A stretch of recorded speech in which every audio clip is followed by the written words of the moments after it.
কাছে আসবে না। হ্যাঁ, এই যে দেখেন একটা মুরগি, ও আমার হাতের উপর উঠে গেছে। আসলে এইসব মুহূর্তগুলো আলহামদুলিল্লাহ আসলে খুব প্রশান্তিদায়ক। ও আমার একদিনের আসসালামু আলাইকুম।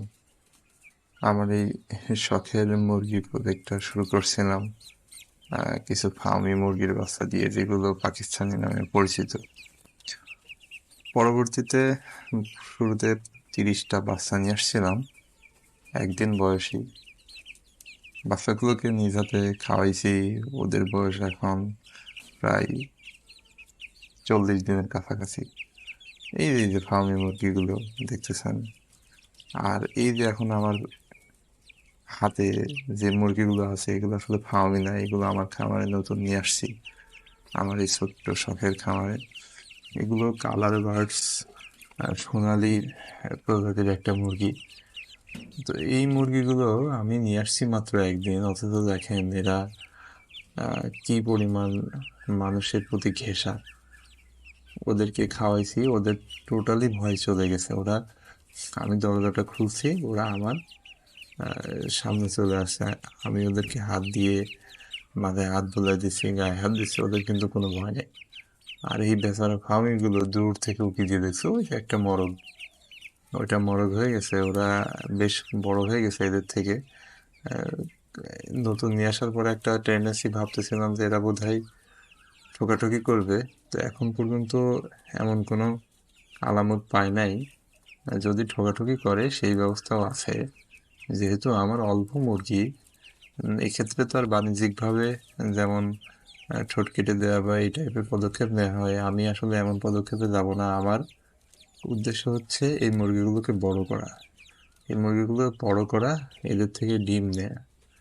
আর মুরগিগুলো যত বড় হবে, দেখতেও সুন্দর হবে, আসলে এদের সাথে একটা কোয়ালিটি টাইম পাস করা। এই যে এখন আমি পড়ন্ত বিকেলে ওদের সাথে এসে বসে আছি, ওরা আসতেছে, এটা আসলে একটা মানসিক প্রশান্তির ব্যাপার। আপনি যদি আপনার গৃহস্থলী পশু পাখিকে ভালোবাসেন, আপনি যদি তাদেরকে সময় দেন, এটা আপনার মেন্টাল স্ট্রেস কমাতে সহায়তা করবে। হ্যাঁ, এটা আসলে আমাদের আমাদের আসলে প্রত্যেকের কমফোর্ট জোন থাকার দরকার।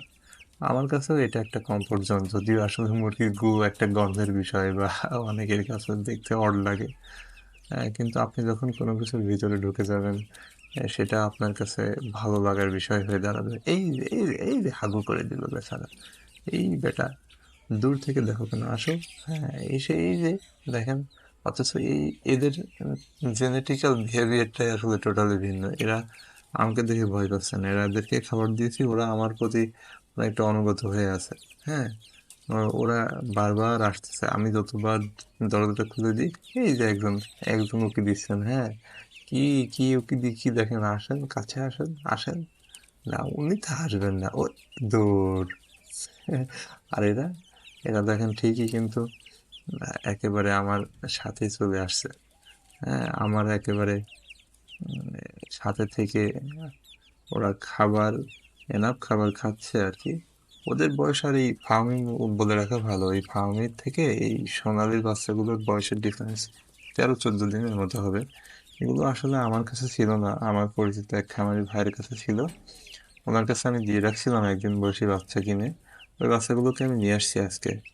আহ, তো এদের এরা বেশ খেতে ভালোবাসে, এরা ফার্ম থেকে অনেক বেশি খায়। এদের ওয়েট গেইনটাও বেশ বেশি হয়েছে। ফার্মি বেশ শুকনা টাইপের মুরগি, এদের দেখতে সুন্দর। এই দেখেন দেখেন, এরা হাত দিলে ধরতে দেবে, ও কাছে আসবে না। আমি এখন পর্যন্ত একটা ফার্মি মুরগিকেও আমার হাতের সংস্পর্শে নিয়ে আসতে পারিনি, ওরা আমাকে দেখলেই দৌড় দেয়। আমি যখন খাবার দিতে ঢুকি, ওরা এক কর্নারে দিয়ে থাকবে, কখনোই কাছে আসবে না। হ্যাঁ, এই যে দেখেন একটা মুরগি, ও আমার হাতের উপর উঠে গেছে। আসলে এইসব মুহূর্তগুলো আলহামদুলিল্লাহ আসলে খুব প্রশান্তিদায়ক। ও আমার একদিনের পরিচয়, ও আমার হাতের উপর উঠে বসে আছে। হ্যাঁ, নিশ্চিন্তে, কোনো ভাবনা নেই, এই বেটা এই। আবার ইনি মনে হচ্ছে বাইরে বের হওয়ার ট্রাই করতেছেন। আচ্ছা, যাও যাও বাবু, ভিতরে যাও ভিতরে যাও। হ্যাঁ হ্যাঁ, ভিতরে চলে যাও। এই যে আরেকজন আসছে, আরেকজন। যাই হোক, আপনারা যারা আসলে বাড়িতে, যারা গ্রামের বাড়িতে থাকেন, যাদের সুযোগ আছে, আপনারা চাইলে ছোটখাটো একটা ঘর বানিয়ে নিয়ে কিছু মুরগি পালতে পারেন, কবুতর পালতে পারেন। এটা আপনার একটা মানসিক প্রশান্তির একটা সোর্স হতে পারে, হ্যাঁ। আবার আরেকভাবে আপনি দেখেন, বাজারে যে আমরা অস্বাস্থ্যকর অ্যান্টিবায়োটিক দেয়া যে খাবারগুলো খাচ্ছি, এই যে মুরগির মাংসগুলো খাচ্ছি, এগুলো তো আসলে মোটেও স্বাস্থ্যকর না। আপনি যদি হেলথ হ্যাজার্ড বাকি রেখে একেবারে টাটকা আপনার নিজের বাড়ির মুরগির ডিম এগুলো খেতে চান, তাহলে আসলে আপনাকে একটু পরিশ্রম করতেই হবে। যদি সুযোগ থাকে তাহলে আপনারাও ট্রাই করতে পারেন। আর আমি আমার পুরো জার্নি ইনশাল্লাহ আমার এই চ্যানেলে শেয়ার করব। আমার সাথেই থাকবেন। আমার ভিডিও যদি উম, ভালো লেগে থাকে লাইক দিবেন, সাবস্ক্রাইব করবেন, আরও অনুপ্রাণিত হব। আসসালামু আলাইকুম।